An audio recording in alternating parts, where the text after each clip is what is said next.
Jones again, the time, corner of the end zone, completes it. Did Fowler get his feet in? Yes, touchdown Giants. Ball placement.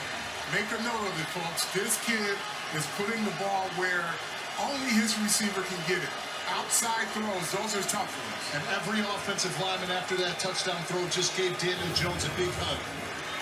What a preseason opener for rookie quarterback Daniel Jones and the New York Giants. I was telling folks all offseason up until this point, this is one of the first preseasons in a very long time where there's a story for New York Giants fans, where there's an actual legitimate reason for New York Giants fans to not only attend these preseason games, but tune in to these preseason games. And for the very fact that we have a lot of young core players that were just recently drafted that are going to start for this team this year, especially 6th overall pick, rookie quarterback out of Duke University, Daniel Jones. What a way to open up the football season for New York Giants fans. Daniel Jones ended up going 5 for 5 for 67 yards and threw a touchdown, which you just heard from that clip that I input in the beginning of this episode. What a preseason. Very exciting. I think a lot of Giants are excited right now. We saw some really good things from Daniel Jones in that first preseason game against the New York Jets. And I sort of want to spend this episode to give you my reactions to not only Daniel Jones, but to give you some other couple of notes and analysis of other players and other things that I've noticed from both the offense and the defense. Let's get this episode started, folks. It's Unsportsmanlike Conduct. So I kind of want to go through that Daniel Jones drive. He only played one drive. I actually thought it was very odd that the preseason opener started with Eli Manning playing in that first drive. I thought that was very odd just for the simple fact that I don't think Eli Manning should be taking any snaps in the preseason. I don't think even Saquon Barkley and Evan Ingram took snaps in the preseason, so I wasn't sure why Eli Manning did. Eli Manning is a 16-year vet. And so you kind of want to keep that guy healthy, right? I mean, I didn't understand why they had Eli Manning come into that first drive. But you know what? It was only one drive, and thankfully he didn't get hurt. Eli Manning usually doesn't get hurt at all, so I guess no harm, no foul there. Now that I got taken care of Eli Manning, let's talk about Daniel Jones. I want to talk about that drive because it was an interesting drive. I think it was a really good way for Daniel Jones to cap off that drive by throwing a touchdown. But I think either way I would have been happy given the fact that he was able to drive that ball down the field. He was able to drive that team down the field. He got a little bit of help from the offensive line because the offensive line played tremendous that drive. Daniel Jones was upright the whole drive. Almost barely got any pressure on him. And also that offensive line, for the folks that don't know, that's a first-team offensive line. We had our starters in there protecting Daniel Jones, and as a result, we had some running lanes, and we ran the ball pretty well in that drive as well, which is very, it's sort of the opposite because after that drive, we ended up not really having that much success in the running game. Our running backs, Paul Perkins, he didn't really do that well after that. Wayne Gallman didn't do well after that either.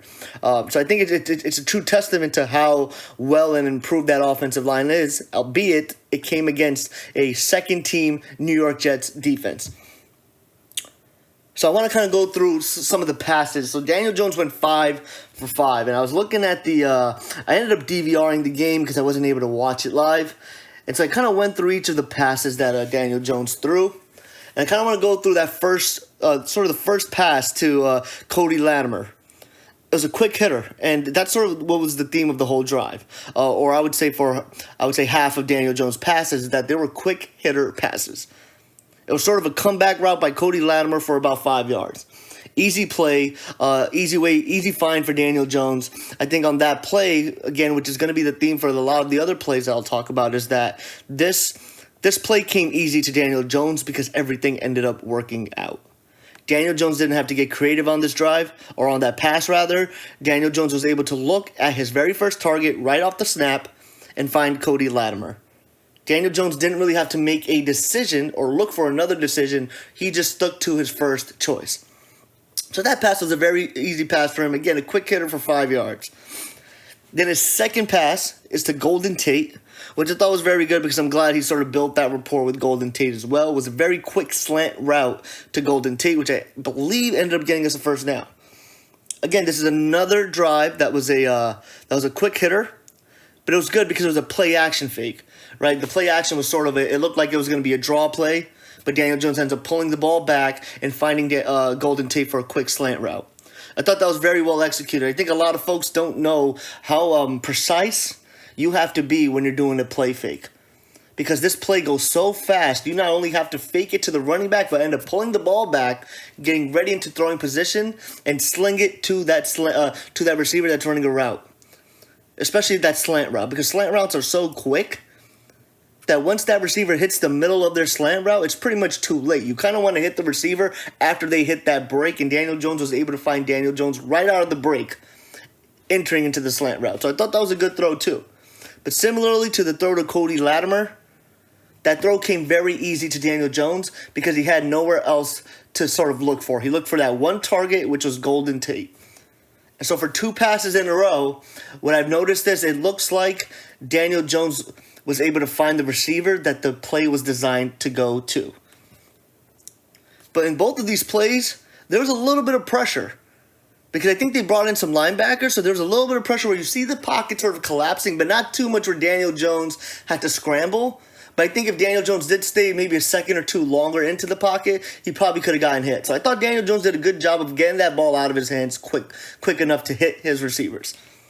So I thought that was good. Then there's another quick hitter. It was sort of a throw to the sidelines to Benny Fowler. And I thought that was a good throw too because you see with this throw, it's all about timing. When the receiver turns his back, you have to let go of that ball. And that ball hit the receiver right in the numbers. And so that was sort of the theme through these passes that I've seen as well, is that these catches are easy for these receivers, which means Daniel Jones knows how to place the ball. Carl Banks was saying it all night long, and he was right. Daniel Jones, throughout that whole drive, placed the ball in the receiver's hands right in the numbers, easy enough for the receiver to not only bring down the ball, but to the point where the defense couldn't even make a play on the ball. And I know a lot of people, a lot of analysts, a lot of New York Giants haters, some even New York Giants fans or pessimists are saying, well, this came against a secondary that's a New York Jets second-team secondary. But I want to give a little bit more perspective about that. This is a good sign that Daniel Jones did well against a second-team defense. Because at least we know that he can be somewhat successful against that type of level talent. Now I'm with you. I would love to see how he plays against the first-team defense. Because on that touchdown throw, I'm a little skeptical about that touchdown throw, and that's the throw that I'm going to end up getting into because I think had that throw would have been against a much more better defense or a first-team defense, maybe if Jamal Adams was back there, I don't know if that ends up being a touchdown. Now, some folks are saying that's an interception. I would disagree with that because I think the ball placement was good enough where you couldn't make an interception on it, but I think you could have gotten a hand in there had there been a better defensive back in the secondary. But before I get to that touchdown throw, I want to talk about one of my favorite passes. Is the pass prior to that touchdown throw. Jones had all day, and it was the third pass to Cody Latimer. And that was one of the more, I think that was the more larger throw of that drive for Daniel Jones. And it was right in zone coverage. And I think it was really good for Daniel Jones to find Latimer open because it was open in zone coverage. He had to find a seam for that. And the good thing about it is that route was a long developing route because as you saw, Daniel Jones was standing upright in the pocket. I mean, our offensive line did a tremendous job holding out those defensive linemen and linebackers. But Daniel Jones had to sit there and let that route develop. So for Daniel Jones to be able to trust that route to develop and find Cody Latimer open, that was a very good sign. But I want to sort of emphasize the fact that that's another play where everything fell into place for Daniel Jones, and that's why Daniel Jones was able to find Cody Latimer open for that pass. It was his third completion, I believe, and it was right before, or fourth completion rather, and it was right before the touchdown. I could be messing up the sequence, but it was right before that touchdown to Benny Fowler. He found Cody Latimer. And I thought that was one of my favorite throws because it was in between defenders. I think the linebacker tried to reach over and tip it, and he couldn't. It was right in space, into zone coverage, and he dissected that zone coverage, and that's the most important thing. Because zone coverages, there's always going to be a hole in the defense in zone coverages because the secondary and linebackers are designed to cover certain areas of the field, but you can only have so many players on that field. So there's always going to be something where you can exploit zone defenses and zone coverages, and Daniel Jones was able to do that and find Cody Latimer open for that pass. And that was one of the more bigger gains of that drive, which ended up having the Giants and placing the Giants in field goal position into the red zone. So that was one of the more important throws because without that throw, we saw Daniel Jones doing these quick hitters, right? These 5-yard gains or these 6-7-yard gains with some successful short yardage runs. So that was the throw, the whole drive that let me know, okay, he has the capability to drive the ball down the field and find a receiver open in space. So really great throw by Daniel Jones. That was probably by far the most important and favorite throw by Daniel Jones on that drive. And now I want to get into the sort of the big money throw, which is the touchdown pass to Benny Fowler when we were in the end zone shortly after that throw to Cody Latimer.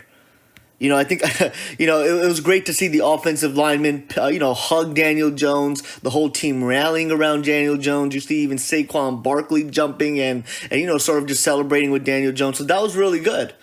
Because while everyone knows this is Eli Manning's quarterback position and Eli Manning will start week 1, you can see that the team is rallying around this young rookie quarterback, which also lets me know that they believe in him. Because I don't think you have a team that will be that excited for a quarterback if they didn't think that he had all the tools to be successful. This team, everyone else on that roster, and this coaching staff has seen Daniel Jones get berated by the New York media, New York Giants fans, including myself when he was drafted, all these analysts, whether it's an ESPN, Fox Sports, CBS, wherever, you name it. And to see him throw that touchdown, and yes, I know it was preseason, so what does it really matter? No, probably not. But to see that happen, for Daniel Jones to be successful so early on his very first NFL drive, and you see all those New York Giants players just rally around Daniel Jones after that. I mean, that was really great to see. I mean, that's team chemistry right there.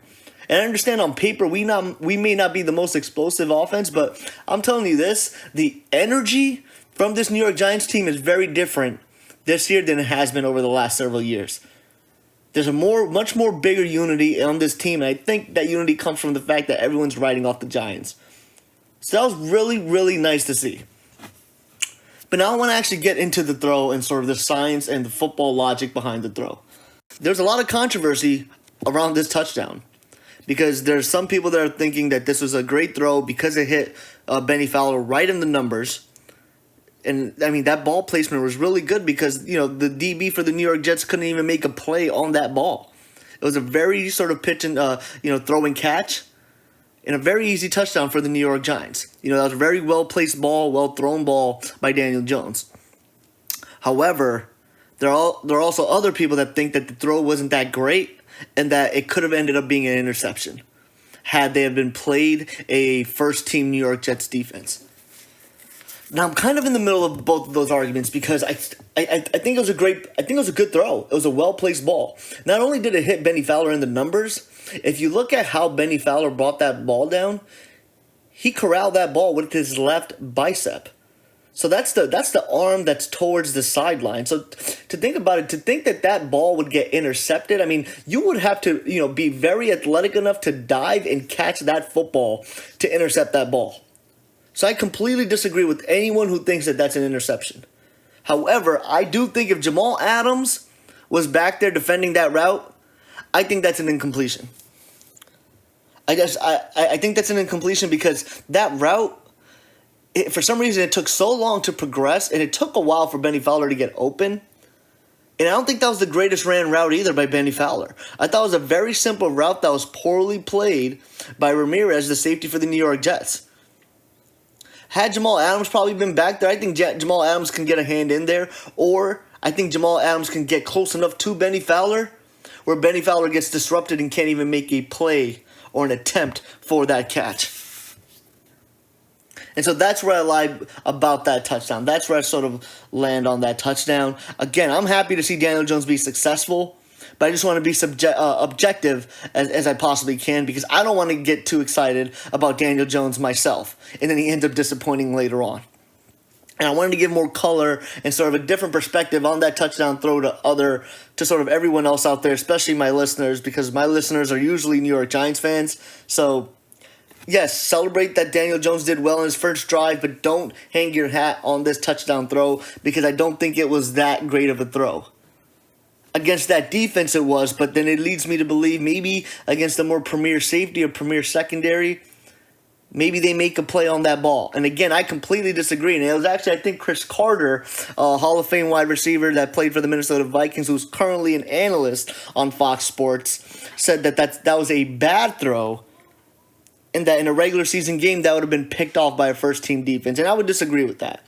And look, does Chris Carter know more football than I do? Of course he does. He's a Hall of Fame wide receiver. He's always around football. He's played in the league. So, of course, I'm going to give him that nod. Yes, he knows more football than I do.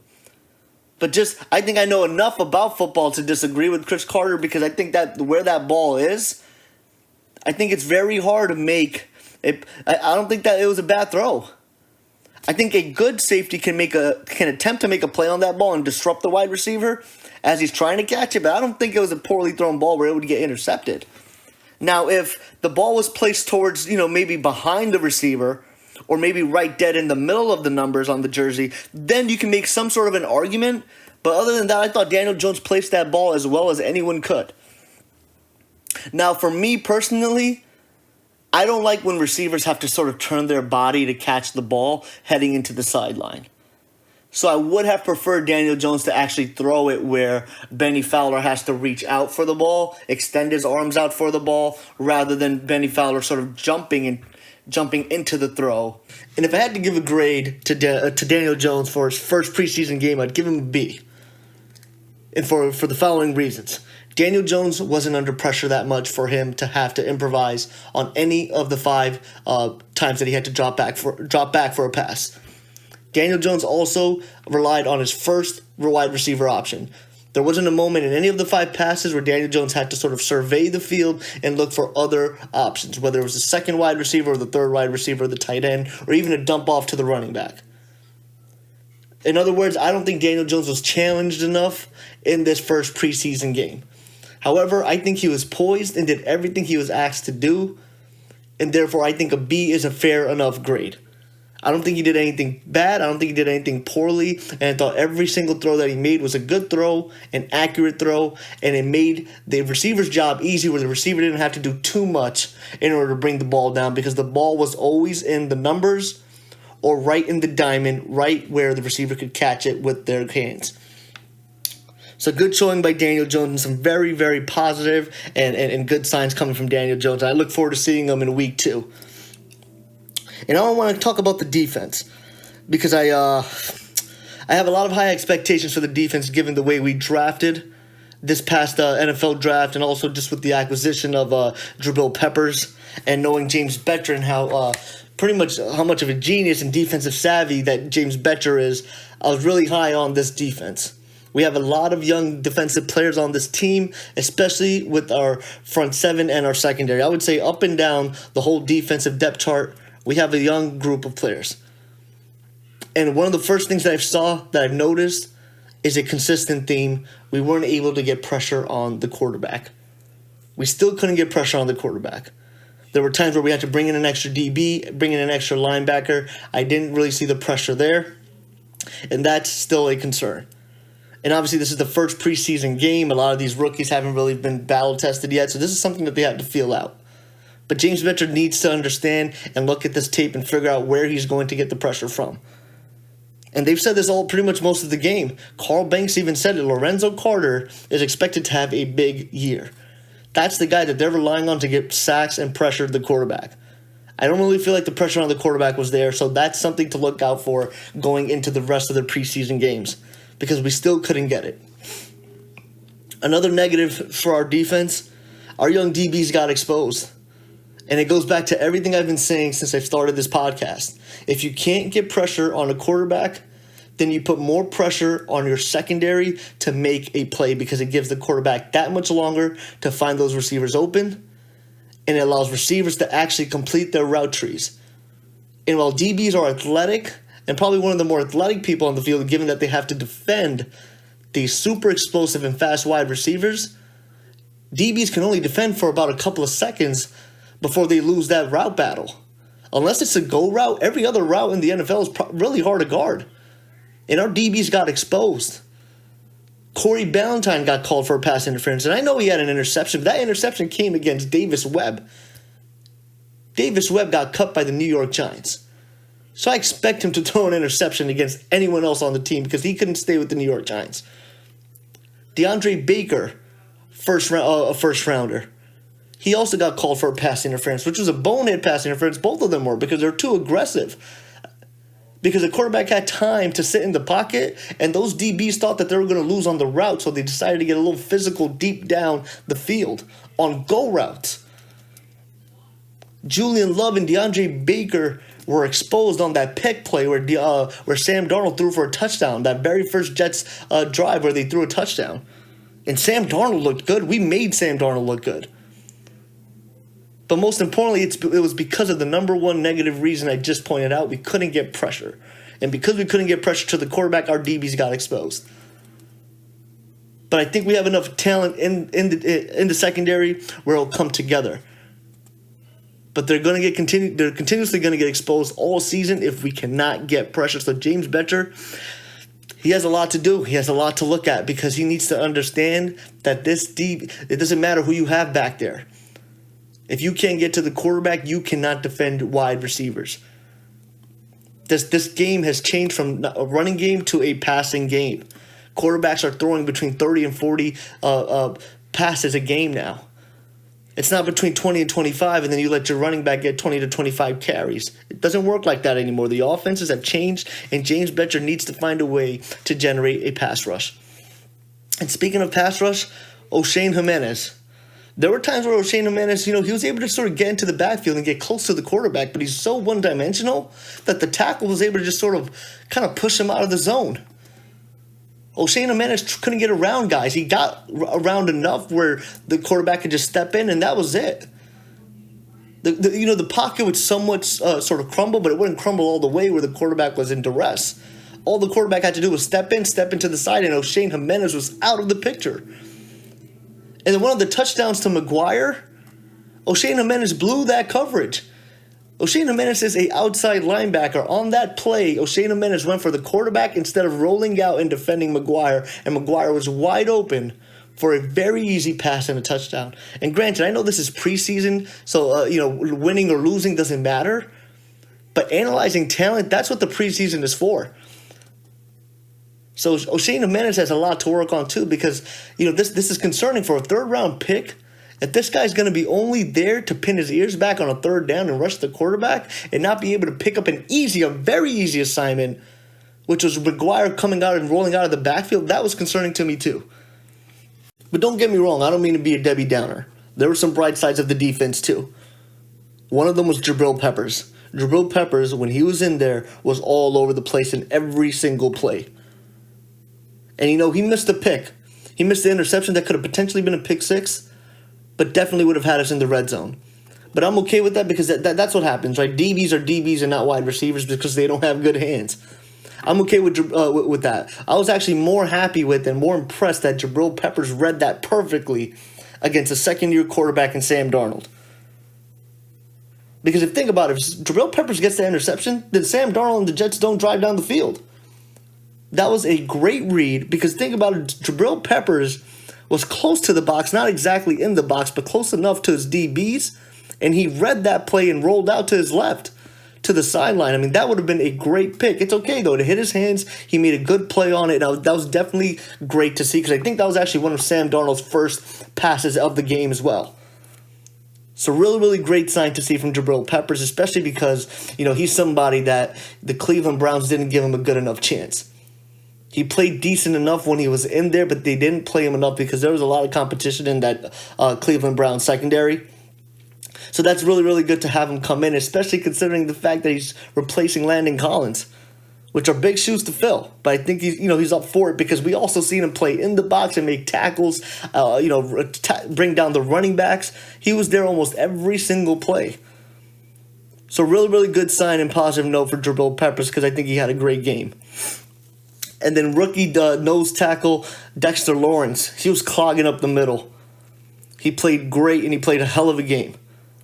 And while he may not have the exact stats in terms of tackles and whatnot, it showed. It showed because the line was moving. He was drawing double teams.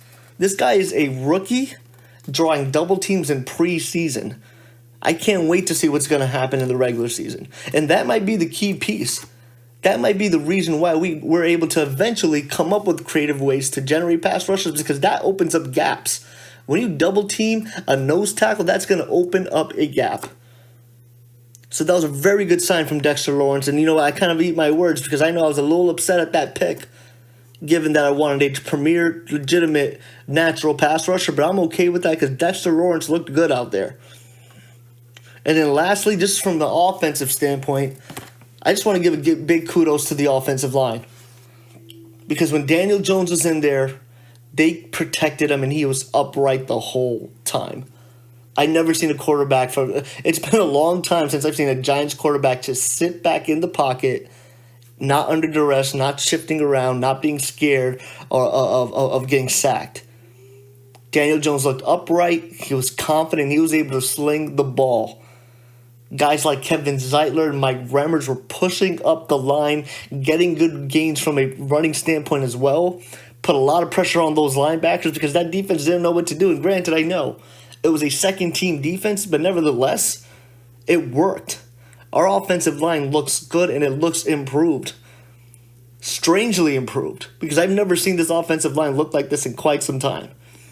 So big kudos to that, and actually just a big kudos to Dave Gettleman for really putting together that offensive line. I mean, just imagine what someone like Saquon Barkley could do with an offensive line like that, given that he had, 1,300 rushing yards with the shitty offensive line. So that's essentially what my take was for this whole preseason, folks. Thanks for tuning in. This was the 18th episode of Unsportsmanlike Conduct. Thanks for tuning in. Peace out. It's your boy HP. The podcast you just heard was made using Anchor. Ever thought about making your own podcast? Anchor makes it really easy for anyone to get started. It's a one-stop shop for recording, hosting, and distributing podcasts. Best of all, it's 100% free. Sign up now at anchor.fm/new. That's anchor.fm/new to get started.